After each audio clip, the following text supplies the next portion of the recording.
Shalom, selamat pagi Bapak Ibu Saudara yang terkasih dalam Tuhan Yesus Kristus. Puji syukur pada Tuhan, kembali kita bertemu dalam renungan harian GP Kris Pangkal Pinang. Mari kita satukan hati, kita berdoa sebelum kita merenungkan firman Tuhan. Bapa di surga, kami mengucap syukur, terima kasih untuk berkat penyertaan Tuhan, pemeliharaan Tuhan dalam kehidupan kami. Hari ini kami boleh memasuki hari yang baru.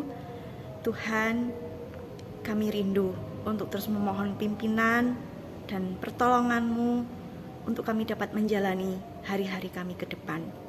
Tolonglah kami supaya kami selalu bersandar, bergantung kepada Engkau, dan kami mendasari hidup kami dengan firman Tuhan, dengan kebenaran-Mu.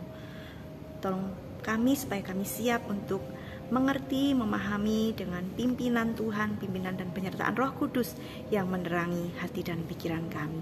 Demi nama Tuhan Yesus kami berdoa dan mengucap syukur. Amin. Bapak, Ibu, dan Saudara yang dikasihi Tuhan, tentu tidak sedikit dari kita pernah memiliki pengalaman ketika kita berada di tempat umum, entah di tempat antrian ataupun di kendaraan umum. Kita menempati satu tempat duduk, kemudian tempat duduk itu mungkin penuh, dan kemudian ada penumpang atau orang yang mengantri datang, seorang wanita yang sedang hamil kemudian menggandeng, menuntun anaknya yang juga masih kecil serta membawa barang bawaan. Nah, ketika orang itu, wanita tadi tidak mendapatkan tempat duduk, sementara tempat duduk yang lain sudah penuh, apa yang kita lakukan Bapak Ibu ketika kita berada di dekat wanita tersebut?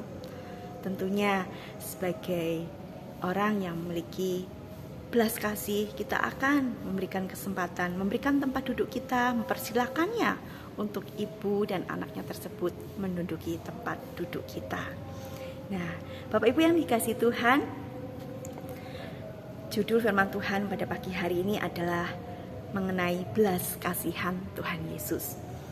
Kita akan bersama-sama membaca dari Matius pasal 14 ayat 12 sampai dengan ayat 14. Matius 14 ayat 12 sampai 14, demikian firman Tuhan.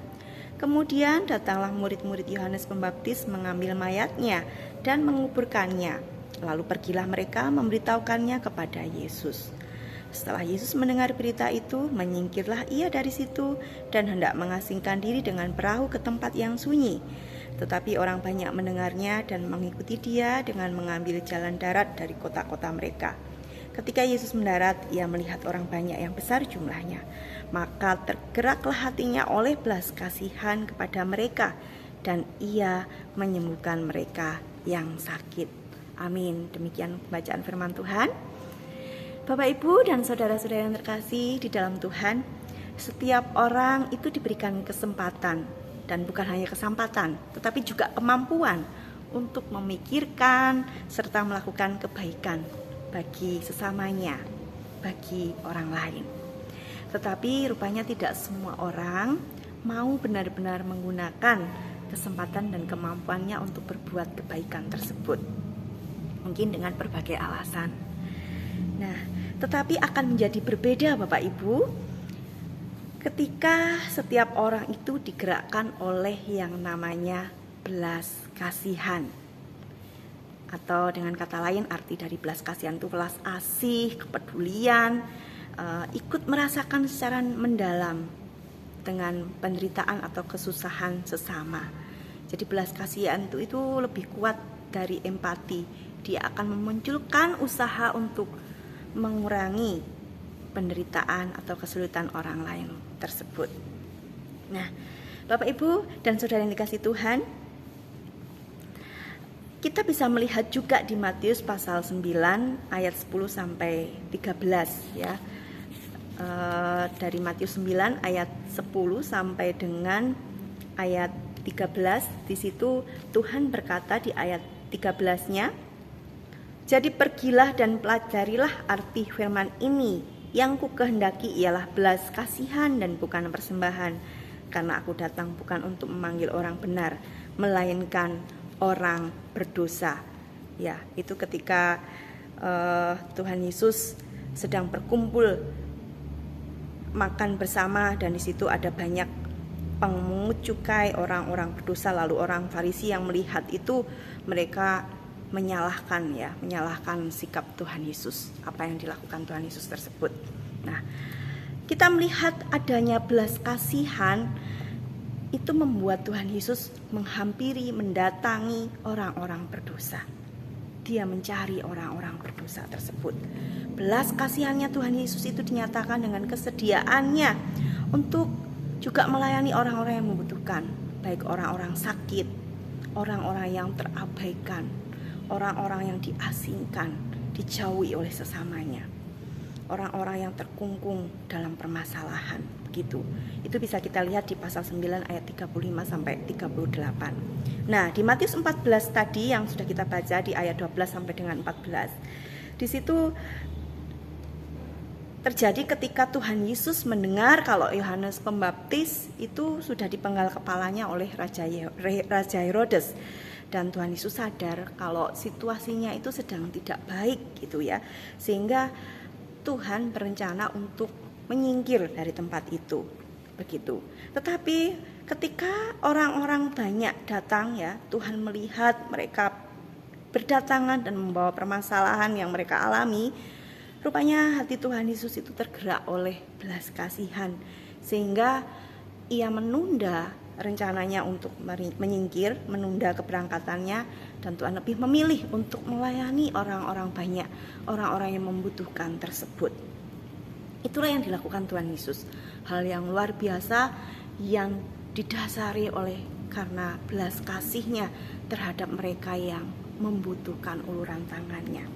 Nah, Bapak, Ibu, dan Saudara yang dikasihi Tuhan, sungguh suatu teladan yang begitu indah yang Tuhan sudah berikan. Bahkan Tuhan membuktikannya karena belas kasih dan rahmat Allah, Yesus mengorbankan dirinya.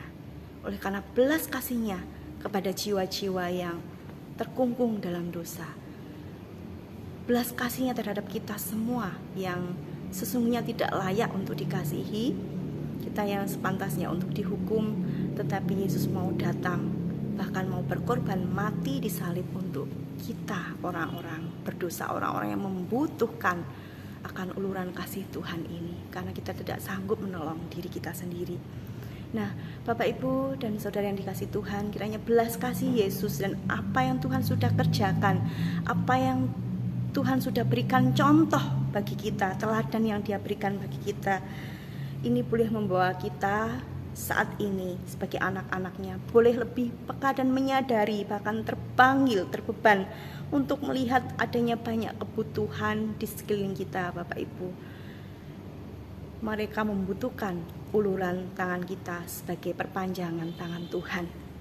Baik mereka yang membutuhkan dalam hal kesulitan yang dialami dalam kehidupan jasmaninya, ataupun bahkan mereka yang sedang terkungkung dalam dosa, di mana jiwa mereka meronta, jiwa mereka menjerit karena mereka saat ini sedang hidup dalam kungkungan dan belenggu dosa. Nah, kita yang sudah mendapatkan anugerah Tuhan, kiranya digerakkan oleh belas kasihan Yesus ini untuk melayani setiap mereka, menyadari kebutuhan di sekeliling kita. Dan mari kita terus memohon agar kita diberikan hati sebagaimana hatinya Tuhan. Kita diberikan tangan seperti tangannya Tuhan, diberikan kaki untuk melangkah menjalankan misi Tuhan bagi dunia ini. Jadi Bapak Ibu, biarlah mari kita terus membangkitkan semangat kita, panggilan kita di tengah-tengah dunia ini, dan mari kita sama-sama melihat kebutuhan yang ada dengan hati yang dipenuhi dengan belas kasihan, sebagaimana Yesus tergerak melayani orang-orang yang membutuhkan, baik secara jasmani maupun dalam kehidupan rohani, jiwa mereka yang saat ini sedang menjerit. Biarlah kita terus mewartakan kabar baik, kabar sukacita, kebaikan Tuhan, dan kita boleh terus menjadi saksinya yang memiliki hati dipenuhi oleh belas kasih Allah bagi orang-orang di sekeliling kita, baik itu di keluarga maupun di lingkungan sekitar kita. Amin. Tuhan Yesus memberkati. Mari kita berdoa, Bapak Ibu. Kami mengucap syukur Tuhan Oleh karena kami terus diingatkan, terus diajar untuk melakukan apa yang Tuhan sudah lakukan, apa yang Tuhan sudah kerjakan. Meneladani Engkau ya Tuhan, Allah yang penuh dengan belas kasih, melihat akan keadaan sekeliling kami yang membutuhkan uluran tangan kami. Tuhan, inilah kami, pakailah kami, dan berikan kami hati yang dipenuhi dengan kasih Allah untuk melayani sesama kami, orang-orang yang membutuhkan. Berikan kami kepekaan untuk melihat, menyadari akan setiap kebutuhan yang dapat kami bantu, yang dapat kami topang, kami dukung di dalam anugerah dan pertolongan Tuhan. Terlebih kami juga boleh menjadi saksi-Mu Tuhan, untuk terus mewartakan kabar baik bagi orang-orang di sekeliling kami yang menjerit karena mereka belum mengenal Tuhan Yesus, mereka belum diselamatkan, menjerit dalam kungkungan dosa dan belenggu dosa. Terima kasih Tuhan, pakailah kami dan layakkanlah setiap kami. Biarlah kasih Allah, belas kasihan yang daripada Tuhan boleh menggerakkan setiap kami. Demi nama Tuhan Yesus kami berdoa dan mengucap syukur. Amin.